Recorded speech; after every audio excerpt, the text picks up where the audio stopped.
people here. Massive welcome to our event about health coaching. We'll be making a start very shortly. We're just literally witnessing the attendees go up and up. So we'll just give it a few seconds just for that to kind of happen. And then we shall be making a start. But a massive welcome to you all about the health coaching event. Hope everybody's okay and hope you are all warm. We were just having a discussion about whether it's an okay time of year to put your heating on just yet. So by all means, have a conversation in the chats and have that discussion. I tend to have a personal rule where I don't put the heating on until at least October, but very tempted to break it because it feels really cold, especially after we had such a nice warm week only very recently as well. Okay, so a few more people arriving now. Hi, everybody. It's 1 minute past, so we'll make a start. Welcome to our Making a Difference Through Health Coaching event. It's great to see people. Just to introduce myself, my name's Colin Royal. I'm part of a lived experience team in the Community Health Services group at NHS England. So my personal lived experience was as a carer for my dad for a number of years. He had a rare form of dementia. And I've been it's been fantastic to be involved in a lot of this work around health coaching in some of the work that we've done nationally. And what today is about is an opportunity to hear from some people about kind of health coaching, understanding a bit more about what health coaching is. We'll hear from somebody in terms of their own experience of delivering it and some people with lived experience in terms of receiving health coaching as well. And we'll also tell you a bit more about Health Coaching Week. So if it's okay, just to move on to the next slide, just to run through a few of the ways of how Teams works. It's a bit new for us as well. We're doing this a little bit differently today as a live team session. So just to give you a kind of a few clues in terms of how that works. So Belanley, are we okay for the next slide?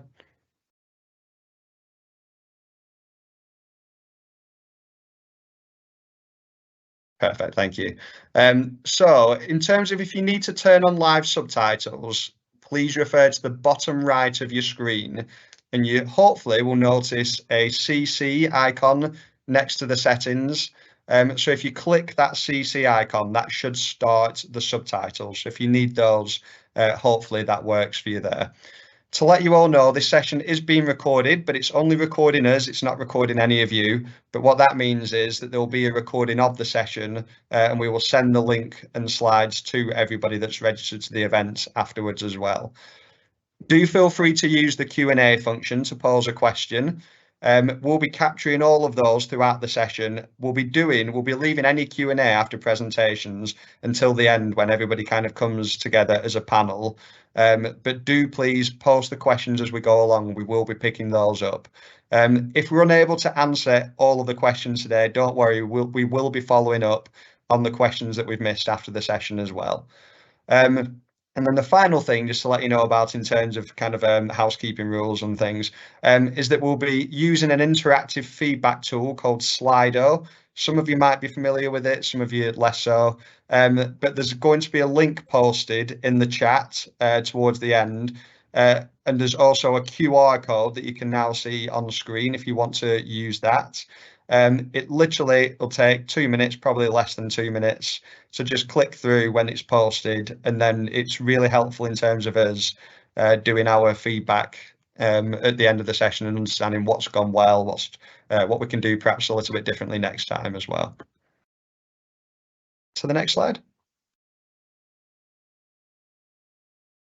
So we're just going to run through the outline for the session today. So we've got some fantastic speakers with us. They'll be humble as ever, I'm sure, and not kind of say, but we can say it. They are absolutely fantastic speakers. So we'll be starting hearing from Chloe Stewart, who's a National Clinical Advisor, about a bit of background around health coaching and also what brought her into this kind of way of practice as well. We'll be then hearing from Dawn about health coaching in practice. So Dawn's done some fantastic work and we'll be sharing a little bit about that, which is a really inventive way of health coaching and has taken some of that into a current role as well, some of those practices. So it'd be great to hear a bit about that. And then, of course, it's really important to hear the lived experience perspective as well. So we'll be hearing from Elaine, Duvie and Fez all about their experience of receiving health coaching. And at the end of that, there'll be a bit of an opportunity then. So all the questions that you might have been posing throughout the session, we'll then have a chance to kind of bring to all of our speakers who you've heard from to do a bit of Q&A with them all then for any of the questions that you've asked. Just towards the end, we'll be hearing from Emma, who's just going to share a little bit more about Health Coaching Week. So this is one day as part of a wider week where there's lots of different things happening.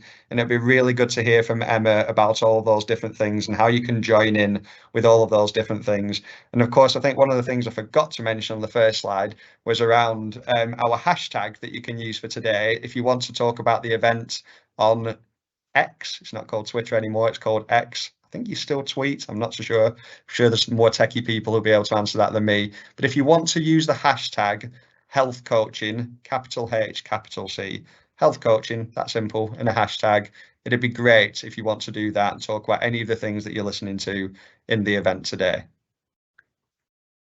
And then next slide, please, Blanley. Just before I pass over to the lovely Chloe, just in terms of what this is part of an ongoing group of sessions that we've done. So we've done quite a few of these different events, which have been called Making a Difference events. So this is the latest one to kind of celebrate Health Coaching Week, to understand how we can make a difference through health coaching. But it's recognising that personalised care is extremely important, now more than ever, in terms of making a difference for people in the health and care system. And also people and your role, whether that's somebody who's working in the health and care system or whether it's a person with lived experience, it's more critical than ever that we all have a role to play in making sure that we do make a difference and make sure that the health and care system is sustainable for all and works well for all. So this is a series of events looking at different ways of how it is that we do that. And today's focus is on health coaching. So hopefully that all sounds relatively clear. Hopefully you're looking forward to the day. And at this point, I'm going to hand over to Chloe, who's going to share a little bit of background about what health coaching is, but more so about her experience into health coaching as well. Chloe, great to hear from you, and over to you. Brilliant. Thank you so much, Colin. And hi, everyone. It's fantastic to be here with you today. I'm Chloe Stewart. I'm a health psychologist. And I've worked in the NHS now for about 17 years. I have two roles. So one, as Colin said, I'm a National Clinical Specialist Advisor in personalised care, working at NHS England, but really focusing on musculoskeletal health. But I also hold a role as clinical head for personalised care within Sussex ICS. So I live in Sussex as well. I'm going to tell you today a bit about my personal journey with health coaching, why it led me into a career in health psychology, and why I believe it needs to be front and centre now in health and care delivery. Next slide, please.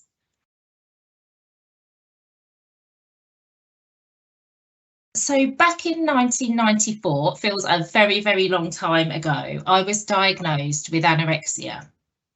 I was 16 at the time, and I'd just started my A-levels.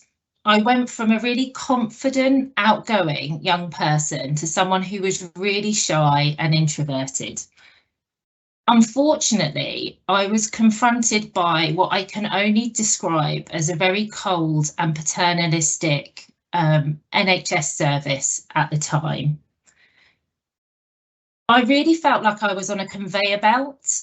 I was given a huge amount of information and advice. I felt like I was judged really to be incapable, and my confidence hit rock bottom. So safe to say it really wasn't a very positive experience, unfortunately. But on a positive note, this experience led me into the field of psychology, as I really wanted to understand more about human behaviour.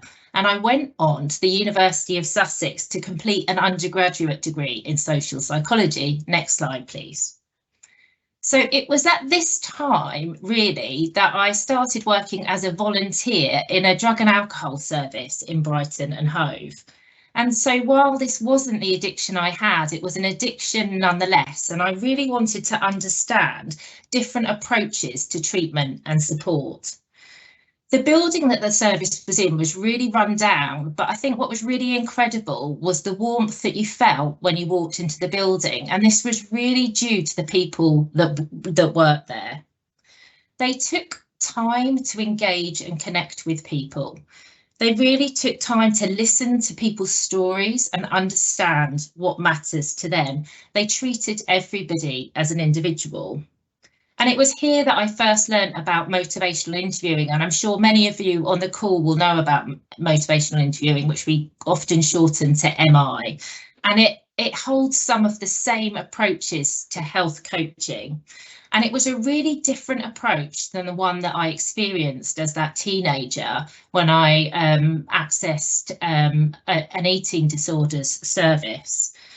I think the most important difference was the heart set and the mindset in which the practitioners in the drug and alcohol service entered conversations with their patients or clients, as they would call them. So the first was that they worked in partnership for and with people. They recognised that people were the undisputed experts of themselves. They hold an attitude of profound acceptance of what the person brought. They listened to their story well enough to understand why the person found themselves where they were. And this wasn't necessarily about accepting or agreeing with the choices necessarily people made, but it was really accepting that it was their choice and understanding why they were where they were. It was compassionate, so that real commitment to pursue the best interests in the welfare of that person. And it really, they took a stance where they elicited people's own beliefs and motivations. So the real opposite to what I experienced. It was a real strengths-based approach, recognising that everybody held resources and their job was really to bring those out. Next slide, please. So wouldn't it be fantastic and our lives would be really easy if information on its own was enough to change behaviour? But what I learned, I think, through that drug and alcohol service and my own experience of care is that information and advice is often not enough. Unfortunately, this is often what happens in healthcare, and it's based on what we describe as a deficient model.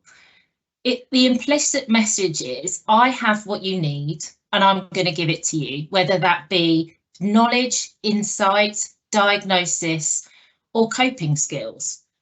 And this might have been a reasonable approach when we were treating infectious diseases 75 years ago in the NHS. But it certainly isn't a good approach when we're talking about personal change within conversations. Next slide, please. So I went on to complete my master's and actually a doctorate in health psychology, where I spent 6 years trying to understand human behaviour in the context of health. I learned the importance of connection, and many of you will know how important connecting with people is, and understanding and building motivation, capabilities and opportunity. Next slide, please. And above all this, I learned, and again, many of you will know this already, that supporting someone to change their behaviour requires us to change our behaviour first and move from that teller fixer to an asker partner. But where does that teller fixer come from? Next slide, please.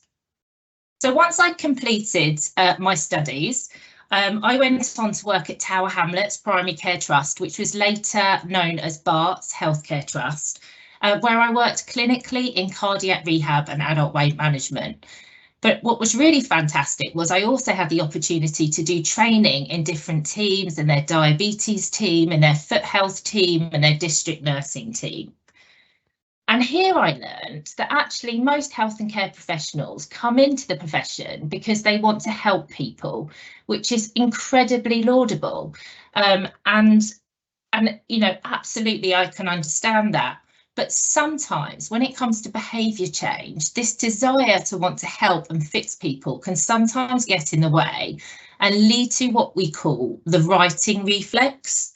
And this is when, as a health and care professional, we see someone and we see them choosing a certain path or action, and we know from our experience where this action might lead, and something kicks in on us and it comes from a really nice place, and we want to pull that person back from that path and set them down the path that we know will lead to greater health outcomes or better health outcomes.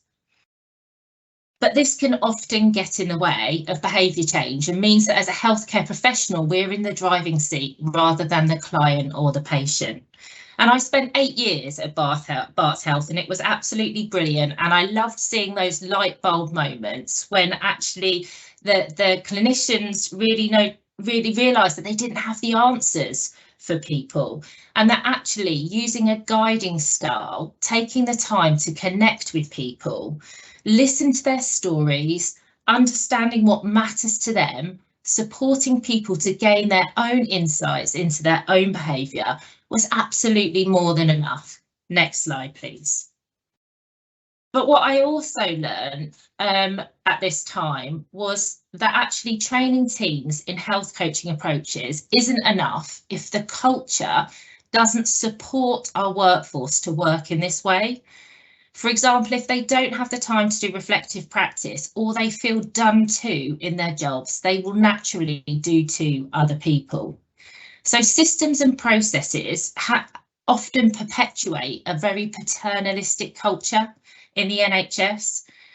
We often, lots of people have experienced consultations that start with an assessment, which is just a list of closed questions.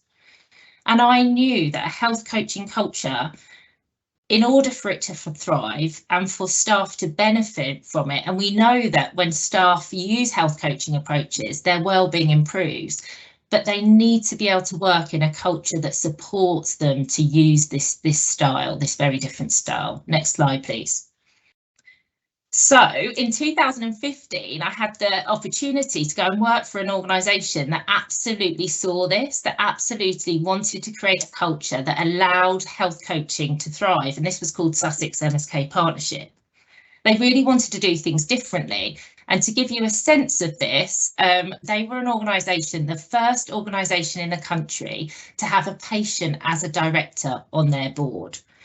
They recognised that a huge part of supporting people to live with MSK conditions was about ensuring they had access to really good supported self-management.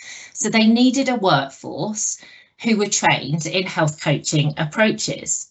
But they also recognised that the leadership and the culture had to support this too, that staff had to experience coaching behaviours in the leadership that they were that they experienced, so in that leadership culture. And they also had to have time to have reflective practice, that the systems that they used had to make this way of working the easiest thing for their workforce to do, the default thing for them to do. And I had some fantastic times there. We had some really challenging conversations actually about power and about bias, and it was a really exciting and innovative place to work. And I just wanted to share with you one of the initiatives we did in relation to the waiting lists, which feels really important here because it was founded in health coaching, really. So this was during COVID. We had a number of people waiting for the service. And what we did included 568 patients who were waiting to be seen within the community MSK service. So they'd had a referral sent, they'd either done a self-referral or a referral from their GP. And we trained 11 clinicians in health coaching approaches, including this TGRO model that you can see on this side, on this image on the left-hand side of this slide.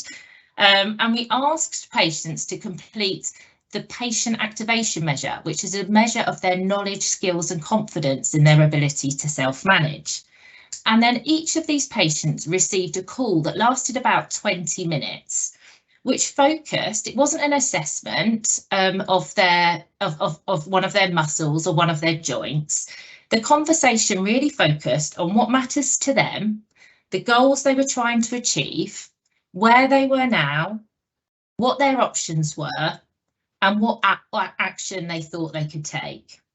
And what's really interesting is that we found that 37% of those 568 people had high levels of knowledge, skills and confidence.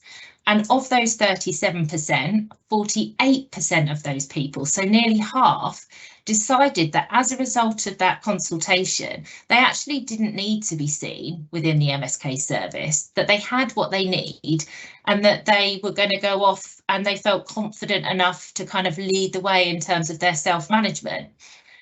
And I think what this did was it enabled them to feel skilled and empowered, and it also then freed up capacity for the service to see other people who perhaps didn't have such a high level of knowledge, skills and confidence.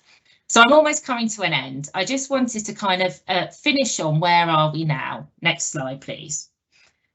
So we know today that we've got a highly medicalised NHS, which, as I said before, served us really well 75 years ago when our biggest challenge was fighting infectious diseases. However, now, as you will know, our biggest challenge is the growing numbers of people living with long-term conditions and multi-morbidities, and we don't have a cure for this. And so it requires a really different approach from our health and care services and our workforce. In fact, the Health Foundation predicts that 9.1 million people in England will be living with a major illness by 2040, and that's a 2.5 million increase from 2019. So we need to do more to support our workforce to develop health coaching approaches and ensure that we are enabling people who are living with long-term conditions to build their knowledge, skills and confidence and to become conductors and in the driving seat of their own health and well-being, and importantly, to manage the psychosocial impacts of living with long-term conditions. Next slide, please. And this is really important because we know that healthcare only accounts for 20% of people's health outcomes, while health behaviours and socioeconomics, as you can see on this slide, equate together to 70% of people's health outcomes. So this is clearly where we need to concentrate our efforts and why I believe health coaching has to be a clear focus for our health and care delivery. Next slide. This is my final one. I thought it was really apt and I just wanted to finish with a quote. It's more important to know what sort of person has a disease than to know what sort of disease a person has. Thank you. Back to you, Colin.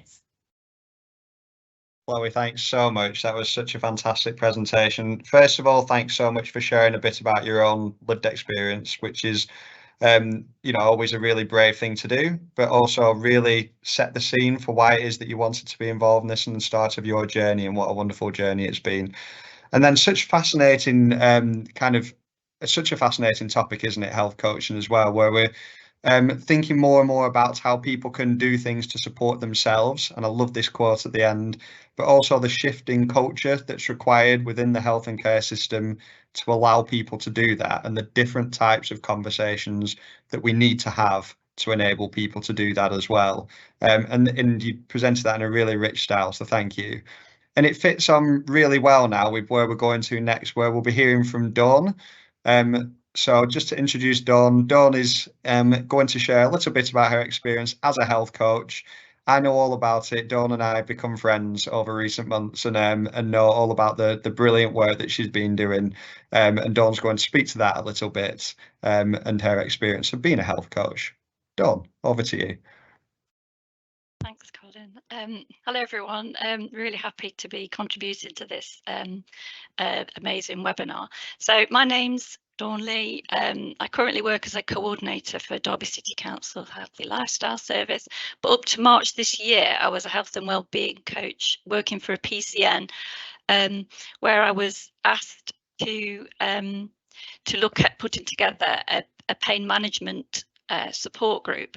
Now, as a health and wellbeing coach, I'd already been supporting people one-to-one who were living with fibromyalgia, chronic fatigue syndrome and other chronic pain conditions.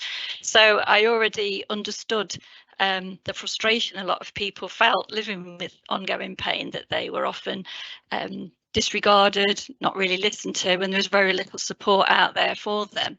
So I was really determined to do my best to put together something that was meaningful and do the best I could. My colleague Nikki, who was another health and wellbeing coach, together we worked, we did some research, and in that research we were kind of welcomed into this kind of different way of looking at pain. The pain community welcomed us, and there was lots of new evidence out there looking at pain science, pain in the brain, and suddenly we were in this community, and we met Dr. Frances Cole, who has the Live Well with Pain website. She has her free resources called 10 Footsteps. And it was conversations with Dr. Cole who suggested that we call our course Let's Live Well with Pain, which is what we did. So I'm eternally grateful to Dr. Frances Cole for that. The next thing we did is we were really determined as health coaches. We knew the kind of the benefits of being a health coach, of maintaining that neutral position. We weren't clinically trained, we weren't experts, we didn't live with pain. So in order to maintain that kind of coaching neutral position, we approached some of the patients that we'd been supporting one-to-one and asked them if they'd be willing to become our experts by experience, to be our peer supporters, and help us to co-produce a course based on the Live Well with Pain 10 Footsteps. Unfortunately for us, 4 of us said that they were willing to do that, and it was a real game changer really, because it enabled Nikki and I to maintain that coaching position. We looked through the 10 Footsteps and we decided that we would make it a 6-week course, choosing certain footsteps as a topic to introduce. The other thing that was really important to us was the pathway. We knew from supporting patients one-to-one that people living with ongoing pain are looking for answers, they want to understand, they feel fobbed off and not listened to. So for us, it was really important then, before patients were referred to our pain course, they were seen by a clinician who would check their history, give them a review, and really double check that nothing had been missed, so that when they came onto our waiting list, we were as sure as we could be that these people were in the best position to be open to come into our course. So that was kind of the pathway to get onto the course. The first step, which was also really important for us, was to build the rapport right from the outset. So Nikki and I would personally call the people on the list and have a conversation with them. We were very honest with them. We didn't shy away from the fact that there may be no answer to their pain, but we asked them to come to a group with like-minded people who shared similar experience and come with a curiosity of what living well with pain might look like. And I think that really paid dividends, because a lot of these people were very isolated, hadn't really been out very much. Their pain experience had really meant that their worlds had shrunk. So a lot of them were very brave in coming together to our group setting. So the rapport was really, really important to start that rapport building from the outset. The venue, again, that was really important. We didn't want it in a clinical setting. We were able to get some community space, which is where we had our meetings. We'd already decided that we were doing the course over 6 weeks. It was going to be split into 4 parts. The first part would be sharing and feedback. The second part would be the introduction of a topic or a footstep. There'd be a break for refreshments and more kind of socializing. And the final bit was a time for creative activity or some kind of low-level physical activity. And it was really important to us that we invited the participants to share any of their own skills, which was amazing, because for one course we had a florist. That was brilliant. We had a holistic therapist who was able to bring some really helpful breathing techniques, and we had other various skills, arts, crafts, knitting, sewing, and that was just another part of the structure of the course to make this kind of, I suppose, it wasn't just about the content of the footsteps. There was other things as well. The peer supporters, our lived experience peer supporters, were really key to enabling Nikki and I to hold a very neutral coaching position. So there was never that power imbalance that we had the answers and we were telling them what to do. That didn't really come up. And when the really challenging or distressing aspects of living with ongoing pain came up, it was often the peer supporters who were able to speak to those challenges from their own experience. And this was really powerful. And one of the key things that came up time after time was people feeling not believed. People feeling that they had been told it was all in their head. And it was more often than not the peer supporters who were able to share how that felt because they'd been there, but also to support the people to maybe think that they had misinterpreted a message around the part the brain plays in someone's pain experience, and how that could easily be misinterpreted and cause distress. So we saw quite quickly the real vital role of our peer supporters. We also were very we saw the coaching approach, how the benefit of that, of maintaining this very neutral position, how we would constantly be reminding the group, this is a safe space, this is somewhere to come to be curious about what living well with pain might look like. With no pressure, it was a safe space to explore different options. We and the skills that we used, the 10 footsteps, we would introduce a topic, and then really Nikki and I were kind of like conductors of an orchestra. We would just kind of keep the conversation flowing, ensure everybody had a chance to speak, throwing in some kind of probing questions sometimes to elicit what people felt, what did they think, what had people tried, and often and also holding that silence while people had to think about some of the things that we were talking about, and often there'd be something that would be said by one person, and then someone at the other side of the room would then come in with something that they'd tried, and there was so much sharing, there was so much respect. We'd already at the start of week 1, which is where we spent most of our time enabling people to share their stories, build that rapport, build that confidence and trust. It was really important that people felt this was a safe space where they could share things. We talked about the important thing as a group. The group owned the group. And each group was different. So they came up with their own agreement about confidentiality, about respect. And all the time, Nikki and I were able to maintain that position of just really, it was almost like a dance. Sometimes we were leading a bit, guiding, then other times we were following the lead of the group. And the most important thing was the peer conversation. It wasn't about the education. We were armed with all the evidence that we could bring out, but really it was where the conversation led, and it just seemed to work.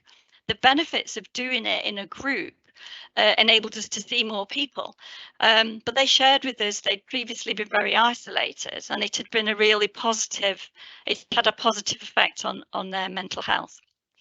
We really saw that power of bringing people together with a shared experience to support and encourage each other. The group led the way and we just followed. Sometimes it was quite interesting because Nikki, the other coach, she was a bit more structured, I was a bit more kind of free and easy. So every now and then it'd be a case of trying to pull it back. And always at the end of each session, we would ask the group, is there anything we could have done any differently? Just so that we knew we were on track with what was important to them. As the weeks went by, the bond with the group grew and their confidence grew, which led to some amazing achievements. Patient A, who would share that he really wanted to go back to work, but his pain meant he never had a full night's sleep. After the footstep on sleep, he came back the next week to say it had been the best night's sleep he'd ever had. 2 weeks after that, he shared with the group that he'd gone back to work and he'd managed to speak to his manager to get some support on how he could stay at work. The group was so happy for him, and you could literally see his shoulders go down and his chin go up. Patient C was telling us every week her pain was so bad she couldn't do anything. She relied on her family to do absolutely everything. She very rarely moved. She used a mobility scooter to get around. On the week when the footstep was all about moving, we'd put her together a very small chair-based circuit, but we'd also put 2 cones as a little bit of a walkway. And then suddenly we noticed patient C very gingerly get out of her chair and just move between the 2 cones. And then she started to have a bit of a giggle and she turned it into a catwalk and she was flicking her hair. And then the next minute, everybody was strutting and flicking. And there was so much laughter. And actually somebody said, listen, this is a room full of people living with pain and there's so much laughter. It was just an amazing moment, one of many that I think I will carry on my heart forever. Patient B shared how ashamed she felt that she couldn't clean her house like she used to. And following a discussion about pacing, about self-kindness and about goal setting, she came back the week after and said how she had dusted 1 piece of furniture a day in her lounge and she was absolutely over the moon. And she said how proud her family were of her. Patient S proudly announced she was going back to university and she was doing a PhD. The collective appreciation and the happiness shared by each member of that group was a joy to witness. Equally, when things had not gone as well for some, the collective support and encouragement and wrapping around the group was just as powerful. There were so many moments like these I will never forget. And some of the things I will carry on my heart, and this is what drives me to work with the coaching approach. Group coaching meant friendships were made and still continue. WhatsApp groups were formed, regular meetups were arranged, and the peer support became a separate independent thing that just kept going. In summary, what have I learned? Health coaching is more than a role, it's an approach. Trust is key. Trusting in yourself as a coach, trust in the process with all those skills that come with being a coach, the listening, the empathy, the respect, but also trusting the people.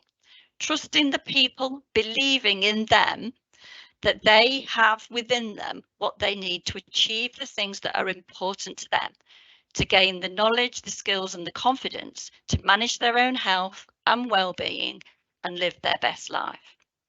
My takeaway offer to you today with a good heart. Coaching approach can make a difference. And I want to leave the final words to some of the amazing participants I've had the absolute privilege to work with. And I'm going to read them so I don't get them wrong. Sarah, I'm learning to pace better and not feel guilty if I can't do as much.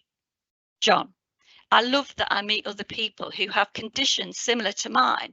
I love that we can talk. It's about a safe environment and I don't feel embarrassed. I've learned stuff. Andre, it has given me more confidence to talk about other aspects of the pain, like depression and not being able to go to work. Jazz, I do like this. It's less formal. At the hospital, it's very clinical, whereas here it's more relaxed and it's more like a group of friends having a chat.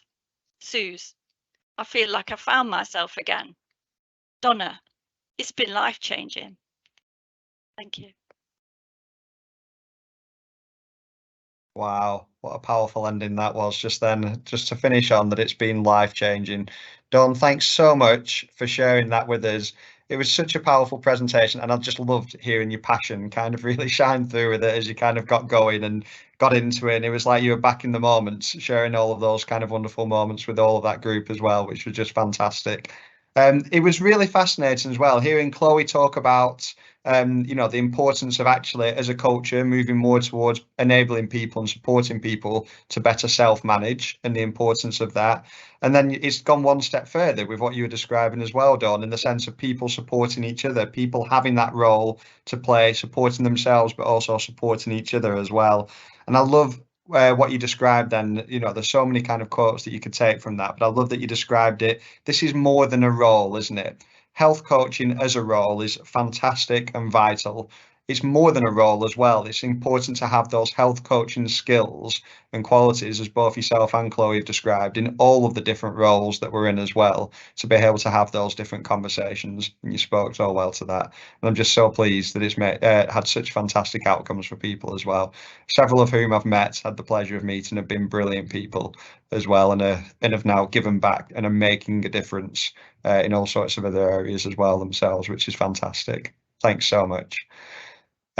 For the next part, we're going to be talking to our peer leaders, so our people with lived experience, about their experience of being in receipt of health coaching.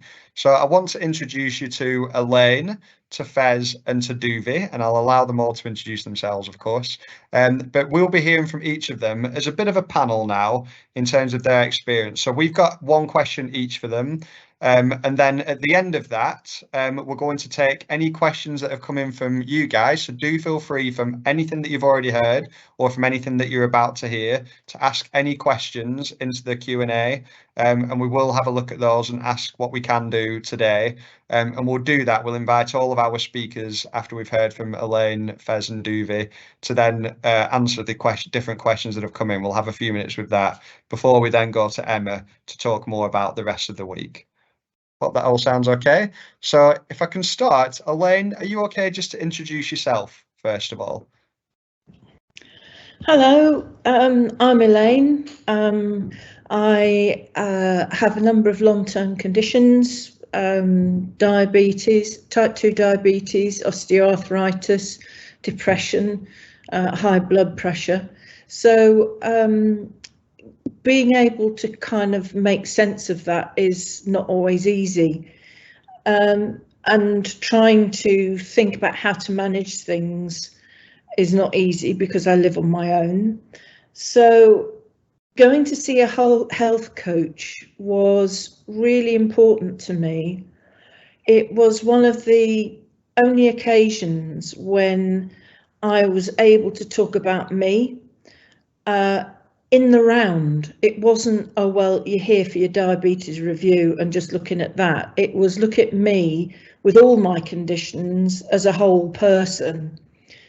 And having the space and the time to do that was really key to enabling me to sort of think through where I was and what I would like to happen, and to explore the steps that I might get to taking to make those changes. And it's not about big things necessarily. It's sometimes just finding where to start. But that was down to the skill of the health coach, because she never led me. It was all about, the questions she asked me, the conversation we had was all about allowing me to think for myself, and whatever I said was valued. I was listened to. That being listened to is so refreshing, because somebody's accepting what you're saying, whatever it is. I did come up with strategies that I used, some of which were because of certain things I was facing at the time. Others were a bit more long term. And what's interesting is I had those coaching sessions over, I think, over several months. And that was a while ago now. That was probably a couple of years ago now. And recently, I suffered a bereavement, and partway through that process, I suddenly realised that I was using some of the things that we talked about in those sessions, and they had stayed with me. That this wasn't just, you know, looking at my situation at the time at which I was with the health coach. There were things that actually I was able to take away with me that I could apply for a long period of time, that I've carried with me. And that was quite a revelation, that not only is it life-changing at the time at which it's happening, but somehow it shifts you into a different gear in your life that enables you to perhaps cope with certain things better and to manage better, that you're more self-aware. And that is really important, because you're taking away something which will be with you for life. And that's really, I think, quite profound, and has been incredibly important to me in my situation. And those conversations have meant so much. Thanks so much, Elaine. That's really powerful. So of course you saw a health coach directly, didn't you? Somebody in the role, and you spoke to that so well. And I love that you describe it. It reminds me of Chloe's slide earlier. It's seeing you in the round. It's more important to think about the sort of person than the sort of disease that the person has. And you've just spoke to that so well. And what's brilliant is that you've said about how those things stayed with you as well. And actually, that's what enabling people to self-manage is. It's not treating one thing at one particular time. It's enabling somebody to just think differently and to support themselves and better self-manage as time goes on as well. And I'm so pleased that that's worked so well for you, particularly at the difficult time that you've experienced recently as well. Thanks so much, Elaine. Duvi, it'll be really good to hear from you next. There's a question that we have for you. So if you're able to introduce yourself, and then if you could just answer this. So we know that you had to undergo some big changes in your life due to your health. So could you just tell us a little bit more about that and how health coaching conversations helped you to adapt to a new lifestyle and behaviours around your health? That'd be really good.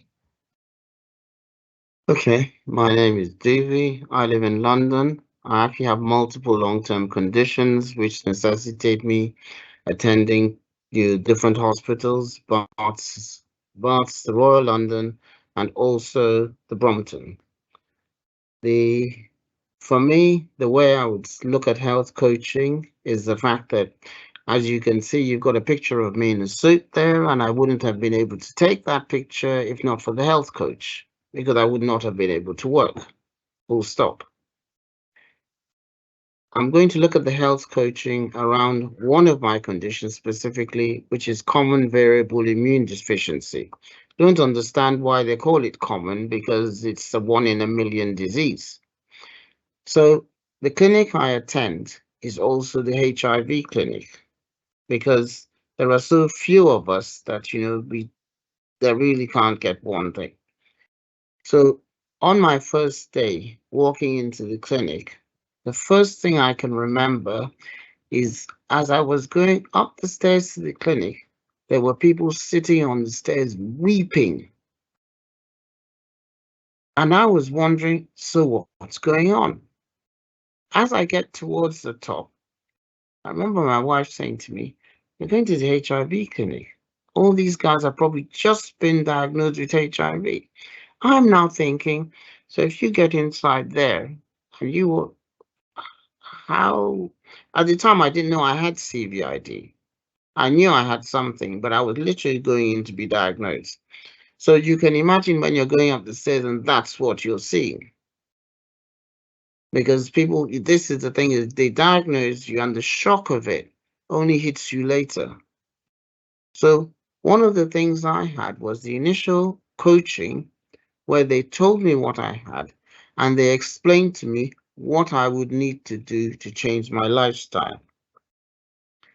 Now, because I've got CVID, common variable immune deficiency, it meant that I literally had to change essentially down to the way things were washed in the house, down to how many times you use towels in a day, down to what you guys look in terms of COVID now, what you were doing in terms of COVID, in terms of wearing masks, in terms of isolation, etc.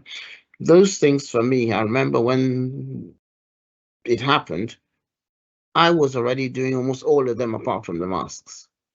So you can imagine that was changed. Then in addition to that, so they changed my lifestyle, but they also had to change my thinking in terms of my condition, because if you don't accept it, you will just carry on getting sicker and sicker. So they had to do that as well. Then there was also the medical side where they had to teach me essentially how to be able to manage and monitor my condition. To put it into perspective, you were allowed after some time, they would coach you so you'd be able to go on to home therapy. Now, what home therapy for us meant was essentially I was receiving intravenous drugs, essentially to boost my immune system.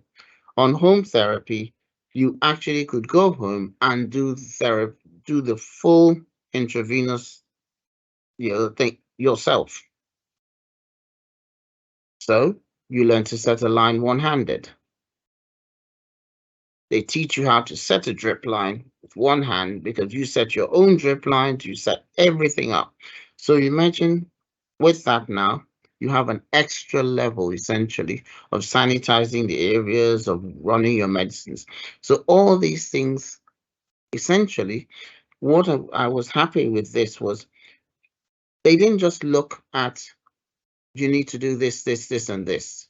They actually step by step showed me what I needed to do on my lifestyle, what I needed to change over time. Then they introduced, you can do this at home. I remember looking at this and thinking, how would I ever be able to stick a needle in my hand? And, they showed you on a dummy. Then they said to you after some time, why don't you try it? And I mean, it took a while, but they would do that. Then they would test it with fluid, make sure you knew what you were doing before they signed you off to going home. So you can imagine a step-by-step process. Every time you went in to do an infusion, you got a little bit more. And while they were doing that, they were also telling you of all the different lifestyle changes.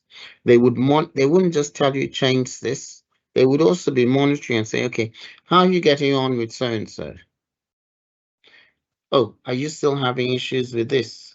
Then they would suggest things, or you would say to them, oh, I've tried this, and they'd say, oh, no one else has tried that. Oh, we'll tell the other patients. So it was not so much, I would more describe it, not so much as health coaching, more as shared decision making, because they brought in their information, I brought in my information, and essentially the coaching grew out of it slowly, with a lot of empathy in terms of understanding who I was, what I wanted to do, essentially how my lifestyle, what I needed to change, what I didn't need to change, etc. It took a while, essentially, to adopt to the lifestyle. There were a lot of bumps along the way, but the whole point of the health coach was not to sit, as they said, not to sit and judge you that you've had a problem, you've had a bump along the way, you've had a problem. The whole point of the health coach was to sit down and say, okay, you've had a bump along the way. Okay, what do we do about it? And then based on that, you would then think, okay, think about what happened because that bump happened. Think about the infection. What could you do to prevent it? So it was a constant, for me, it's not so much of similar to what Dawn was saying. It's not, Elaine was saying, it's not so much as one health coach doing one thing at one time. Health coaching for people with long-term conditions is a constant evolving thing. Thanks so much, Stevie. It's such an important message as well, and I love how you describe this kind of a two-way thing where there's learning about kind of actually the differences you'll have to make in your health, but there's also bringing you on board. It's that type of conversation to Mm. really bring you on board to want to make those changes in your lifestyle as well. And of course, any number of things happen to kind of any different people all the time, but actually the wanting to change their lifestyle, having that different conversation, understanding from you what was working well for you, what wasn't working well, and kind of having that coaching conversation together feels as though it made a huge difference. Thanks so much for sharing that. That's fantastic. And then a final question for Fez. Fez, great to have you with us. And I understand from you, it'd be great if you could introduce yourself. And then I understand from you that after the pandemic, you had kind of different appointments about your health. I know there was various different things happening for you at the time, but you kind of lacked a bit of confidence to express yourself in those conversations with health and care professionals about what you wanted to achieve for yourself, both in terms of your health, but also in terms of your life as well. But having a health coaching conversation kind of changed that dynamic. Could you just tell us a little bit about that? Hi, yeah. So my name's Fez. I was born with CKD, or chronic kidney disease. Just a quick roundup. I've had 3 kidney transplants in my lifetime, and I've used all modalities of dialysis. So I've done home dialysis as well and things like that. So around 2020, when we were in the pandemic, the phone call came for my 3rd transplant, which is now very settled, and I'm very grateful for that. At the time, though, I did not know what I was going to do with my life. As far as I knew, carry on dialysis, stay at home, don't leave the house, etc.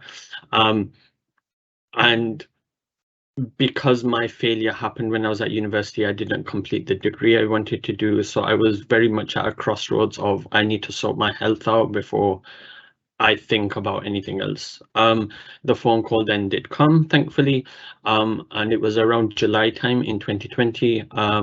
I thought the transplant process had stopped because of the pandemic, but obviously not, and had my transplant and came home. Because now I was immune suppressed, I was even more so warned never to leave, well, not never to leave the house, but be very, very cautious about leaving the house, taking my vaccinations, always wear a mask, you know, be as clean as possible, etc. And I think during that kind of 3-year process of being in the house all the time, not seeing people apart from the people I live with, it almost changed my mindset of not interacting with people apart from on Zooms and on Teams and through a computer, basically.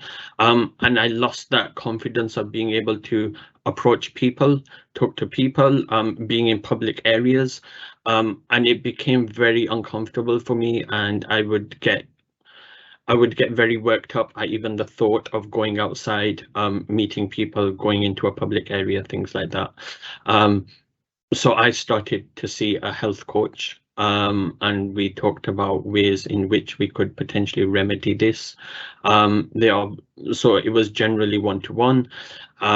They took some information about my own personal experiences in regards to my health and how I used to be pre-pandemic and how I feel post-pandemic.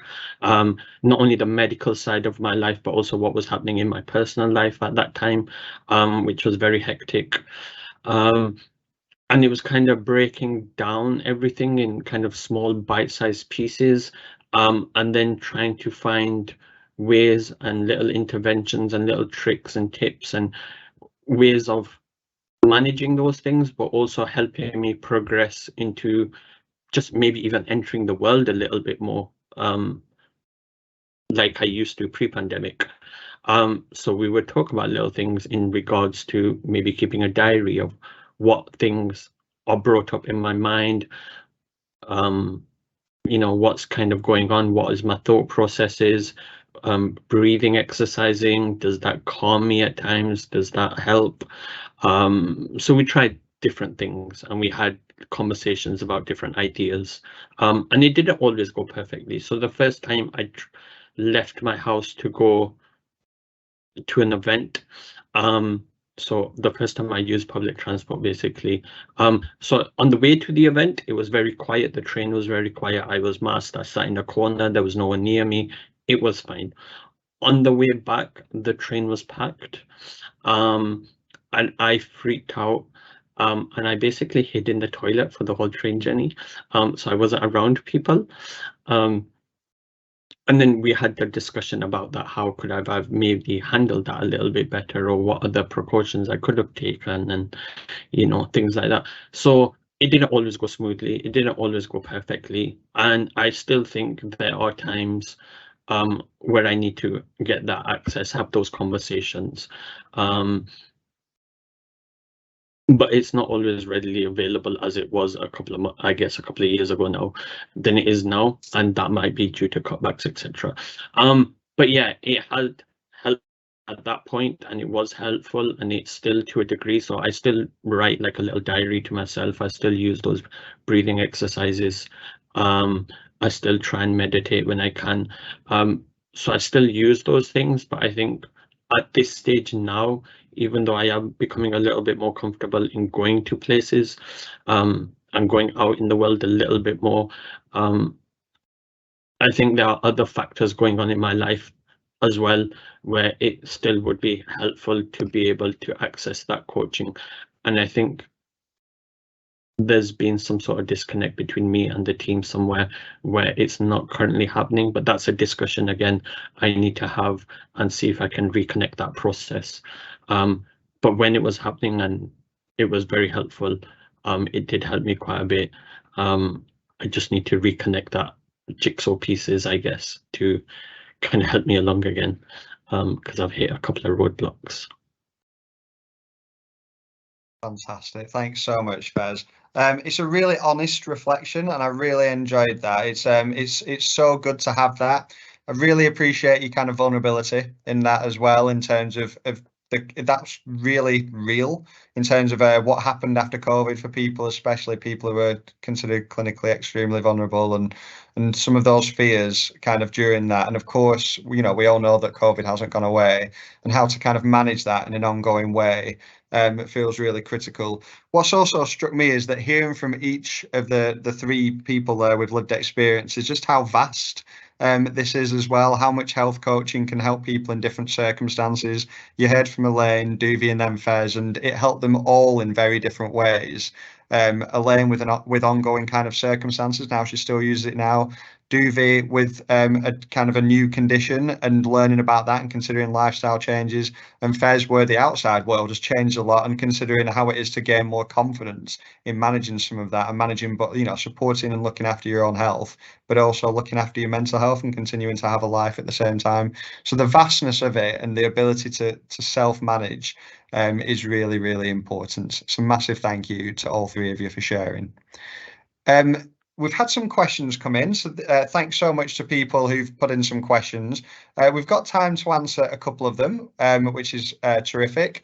So I think there's these are for any of our speakers now. So I think there was one earlier for Dawn, which was around the Let's Live Well with Pain. So massive thanks to Helen, who asks, do you have any experience of using this approach with autistic people or those with a learning disability?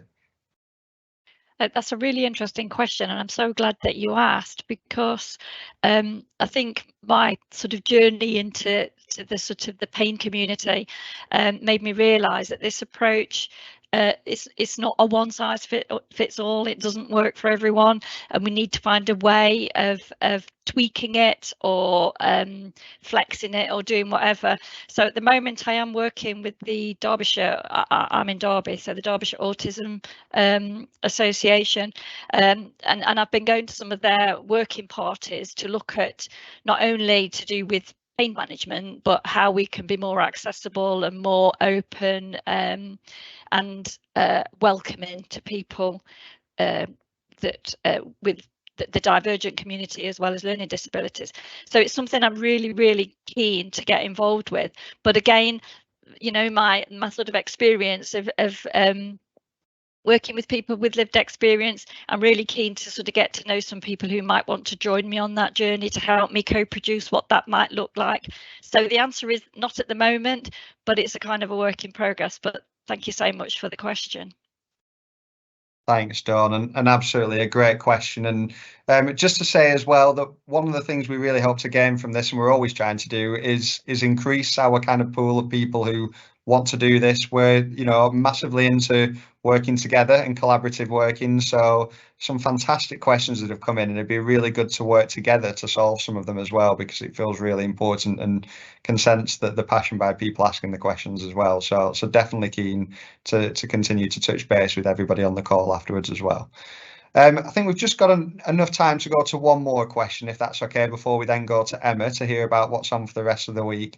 So there's another really good question, and I'm not entirely sure who to pose it to. Chloe, I might come to you, and then maybe Elaine as well, if you've anything to add after Chloe. There's a question, it's saying a real appreciation for the stories and how health coaching has helped people. How can the rest of the public be educated on how amazing health coaching is? Because that's where the campaign is needed more, and completely agree with the question, by the way, and certainly is part of what we're trying to do today as well, just to kind of help people become more aware. But it is a delicate balance, isn't it, in terms of where health coaching is available versus raising public expectation, how we manage some of that. Chloe, do you fancy a stab at that? Yeah, so I completely agree. That's one of our main aims, isn't it, for this week, is raising awareness of the benefits of health coaching. And you've heard today how helpful it has been for some people. I think in local areas, the provision of health coaching just varies. So as well as kind of raising it on the agenda nationally as a campaign, it's really important that our workforces locally know where other health coaches are, and we have increasing number of health and wellbeing coaches across our primary care network, so our GP surgeries. And it's really important that our workforce in local areas knows where these people are and how to signpost individuals to those services as well.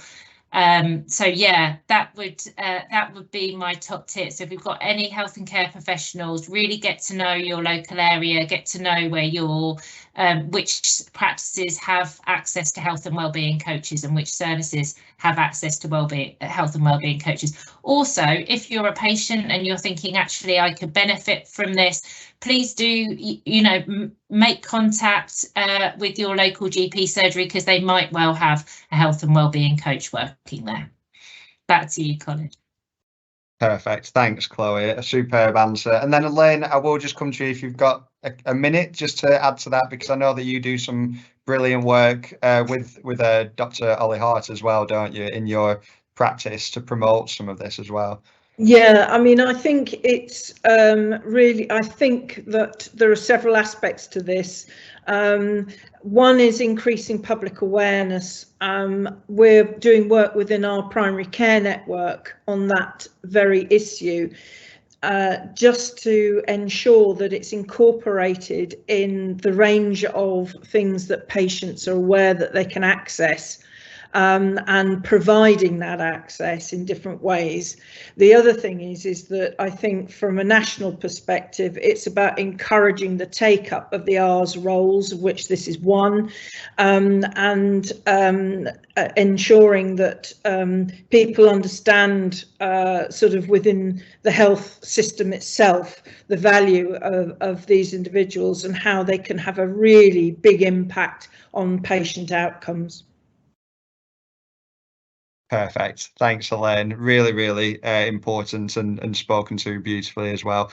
Thanks to everybody for those questions. Thanks so much to people for putting the questions in. There is one more that I'll just quickly answer just before we move to Emma, which is around what is the difference between a health coach and social prescribing.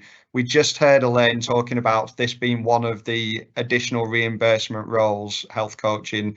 Social prescribing link workers are similar. So they are a different role. Social prescribers tend to support people to access different things within the community that can support their health and well-being. So recognizing that not everything is a fix-all is necessarily a health circumstance. Some of the different things you've heard our speakers today talk about is accessing different things within the community that can help them to feel better. Health coaching is very much about that kind of time with that person, either individually or as a group, as Dawn described, where you can kind of have those coaching conversations to think about a lifestyle change or a change that might help you manage your health and well-being as well. We will answer that as well when we send out the email with kind of answers to the different questions that have come in. We will answer that, so it's a bit more thorough, and send some links to those different things as well. But a massive thank you for that question. Emma, I'm going to come to you next, if that's okay, because there's lots of exciting different things happening this week, isn't there? So it'd be great if you could just walk us through that a little bit. Yep, of course, Colin, no problem at all. Hi, everyone. So some people may know me or may not, so I'll introduce myself. My name's Emma Buxton and I work in the Community Health Services team and work alongside my lovely colleagues, Kirsty, Belanley and Colin. And I also know quite a few people from the lived experience team as well, and Elaine has done some fabulous work for us, which I will plug shortly. So I won't keep you. It's really hard to follow the fantastic presentations that we've just had. How brilliant was that? I'm really loving the catwalk. It's still with me. I loved that. And I really loved your story as well, Faiz, about hiding in the toilet. I think we've all been there, but I'm not entirely sure whether mine was for a clinical reason, but that's another story. But thank you so much for sharing your stories, guys. This is exactly what we wanted to get across on this webinar. So as you can see from the screen, it is Health Coaching Awareness Week. It's the first time we've done this, guys, so you are part of the first ever Health Coaching Awareness Week. And it's going to run it's going to run all week until Friday, and there's lots of activity going on social media, so I will tell you more. Can I get the next slide, please? Thank you. Okay, so I'm just popping up there our thinking behind this, really. So Health Coaching Awareness Week is very broad. It's covering the entire subject of health coaching. So obviously health coaching itself is an approach, as Chloe and other colleagues on the call today have mentioned. It's around that changing conversation. It's around building relationships between patients and whoever they might see in the service, and it's about empowering people, isn't it? So we're not concentrating on roles here. However, we do have some wonderful roles out there. So we've got our health and wellbeing coaches who provide this job on a daily basis out in primary care. And the question that came into the chat box I will cover on shortly, because it's a brilliant question in terms of how we can start to chat about that more and get more people interested and more demand for access to those roles. So what we're hoping to do is we're hoping to bring everybody together from the community. So that includes you guys who are on the call today, our people from the roles, everybody from primary care and even secondary care. So health coaching is not confined to just primary care.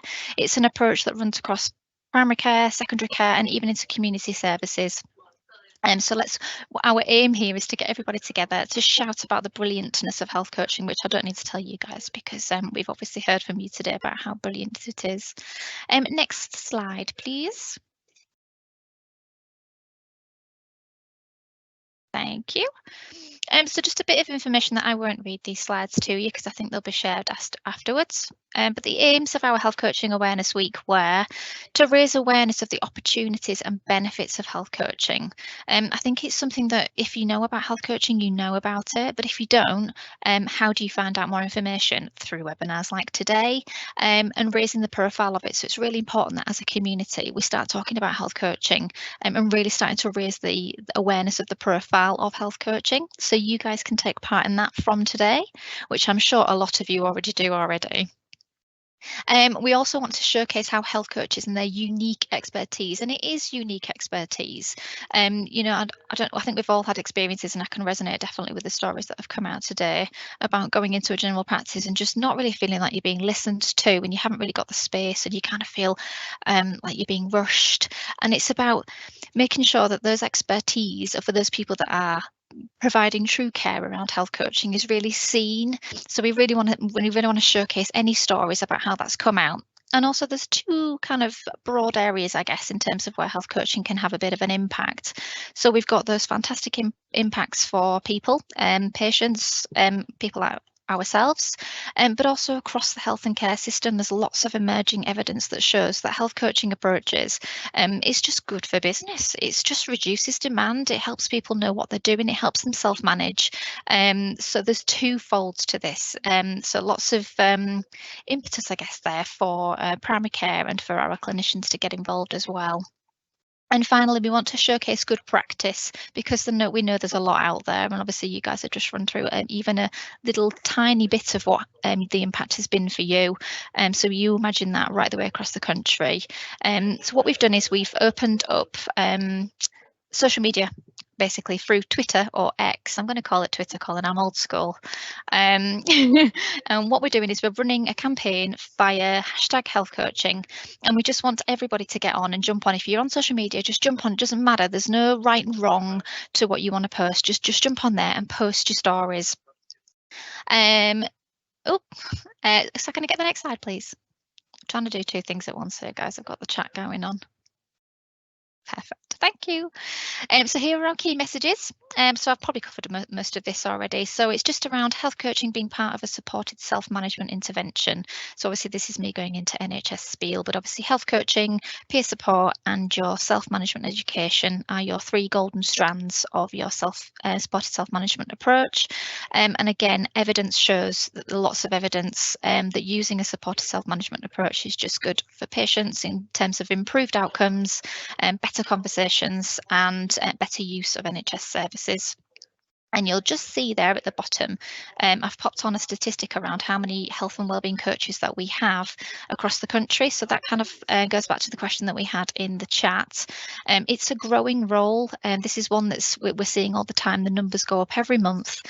Slowly, as word is getting out there, the PCNs are starting to recruit the health and wellbeing coaches, and they're being embedded across practices. And wider than that, they're in lots of community services as well. So in terms, I think in terms of the answer to that question that somebody asked in the chat, how do we get this more kind of well known about? How do we increase the coverage? You guys could be part of that. So if there's anything that you guys can shout about, tell your colleagues, tell your networks about health coaching and health and wellbeing coaches. And hopefully the campaign that we are running this week will help with that as well. So can I get my next slide, please? Brilliant. I hope you all can see that. It's very tiny on my screen. So what I thought I would do is I would run through our order of events of what we are running as NHS England. We're a very small team, so we can't do a lot. And we're hoping that the whole of the community will get involved to make this a big event. And I can already see that it is, because Twitter is what's the cool word for taking off? It's trending. It's trending. There you go. So far what we've had is we've had our very own James Sanderson doing a video for us. So we'll be able to drop the links into the chat shortly for you, and you'll be able to have a look at that. So James Sanderson's really key in terms of he's a massive fan of supported self-management, obviously as our personalised care manager. Lead even. So yeah, watch that video if you get a chance and like and share that on the platform. We've also got our webinar on today, which you are part of. So you guys are actually part of the first ever Health Coaching Awareness Week. How brilliant is that? Still to come, and I think we've got quite a lot of health and wellbeing coaches potentially on the call. So if you guys haven't registered for tomorrow's health and wellbeing coach webinar, please do. And again, we can drop the link to that in the chat for any last minute sign-ups. I think the sign-up closes at 9 AM in the morning. So you've still got a couple of hours to get in there, and that will be a celebration of all things to do with health and wellbeing coaches. So yeah, get yourself signed up onto that one. And then on Thursday, we've got a blog coming out. I've deliberately missed something out, so I can feel Colin looking at me. We have a blog coming out on Thursday by a lovely GP, Dr. Aisha Baraboa. I think I've said that right. She's one of our PCI ambassadors, and what she'll be doing is releasing a blog from the PCI, so which is our Personalised Care Institute, around the effects of health coaching embedded into secondary care. So really drawing out that story in terms of it's not all just primary care based. And then finally on Friday, we're going to do a bit of a wrap up. So all of the activity that's been going on Twitter and across social media will be resharing. And Colin has kindly said that he will be listening out, as I think we all have, to any gems that have come out of today's webinar, of which there have been many. So it might be potentially that we might steal maybe a quote or two just to kind of put onto social media, just to kind of bring out some of the brilliance from today. And last but very much not least, on the Tuesday, which is today, you may already have seen a blog from our very own Elaine Cross and Dr. Ollie Hart, and it's fantastic. If you haven't seen it, it's just brilliant and obviously very biased. We're going to share the link for you so that you can have a look at that, check that out, show some support for Elaine. Elaine, you've been fantastic. Thank you so much for getting involved in terms of some of the prep and the planning for the week. So yeah, there you go, shameless plug for Elaine and Dr. Ollie Hart there. So to get involved in the week, all you need to do is just go onto Twitter. You can follow us at pairs_care. Again, we'll share that for you in the chat, and post any messages that you want to put up there in terms of like case studies, stories, comments, etc. using #healthcoaching. And let's see if we can just keep this message going longer and louder. And really raise the profile of health coaching, which is why we're all here today. I don't think I've got any more slides, or have I? I'm going to go with a no. I don't think I have. Oh, yes, I have. There we go. Oh, there you go there. So I've just popped on a couple of links on there for you. So we've created a couple of resources that the health coaching community can use. So if you're anything like me, who's not very wizzy on things like social media, they're just graphics and template kind of stories for social media just to get you started. The hashtags on there, and also there you go, there's that pairs_care link that you may wish to follow. So there's still time, guys. We're only on Tuesday. Get involved. If you think that, oh, there's plenty of people already involved, you know, there might not be. So jump on. This is our opportunity. Let's grab this week. Let's make the most of it. It's really about time that we've really started singing about health coaching, and I'm really proud to be part of the week, and I hope you guys are too. Thanks very much. Thanks, Emma. That was a brilliant whistle-stop tour of the week. There's a question that came in, kind of recognising it's kind of Twitter or X heavy. I always feel like doing the Power Rangers thing when I discuss X and doing that. But there's a question saying, how can you join if you're not on Twitter? But hopefully you've noticed there's lots of links being posted into the chat by Gemma. So follow any of the links. Emma, if you've any other tips, by all means speak now. But yeah, there's lots of different ways. Twitter is a great way, or X, but also follow any of the links, and there's various different things happening there as well. And Twitter's of course our we will main be platform, posting Colin. out. Sorry, Colin. Twitter's our main one. We're on LinkedIn as well. I'm not entirely sure of the, I told you I wasn't wizzy, but if you're doing anything on Facebook or on Instagram, etc., I'm pretty sure if you use the hashtag health coaching, we'll be able to link it through. Or if there's anything that you want to share kind of through other channels, then go for it. It doesn't matter really. It's just in terms of getting outreach to as many people as possible. So yeah, go for it, guys. There's no rules. Thanks, Emma. Thanks for that. Thanks to everybody. Just before we go, if we could ask people, we're as we mentioned at the beginning, this is one of a series of events. So we're always trying to kind of do this as an iterative process and make them better and learn, and also think about what it is that we did well and try and keep. So if we could ask people just to go into Slido and provide any feedback for the session, we'd really appreciate it. Hopefully Gemma is posting that into the chat any second, or has posted that into the chat. I can't keep up, that's me and tech. But it'd be great if we could hear from you in terms of your experience of the event. Thanks, Gemma. Your experience of the event and what that's been as well. It'd be brilliant to have your feedback. If we could just ask you to do that, we'll give you a few minutes, and then we shall of course come towards the end of the session.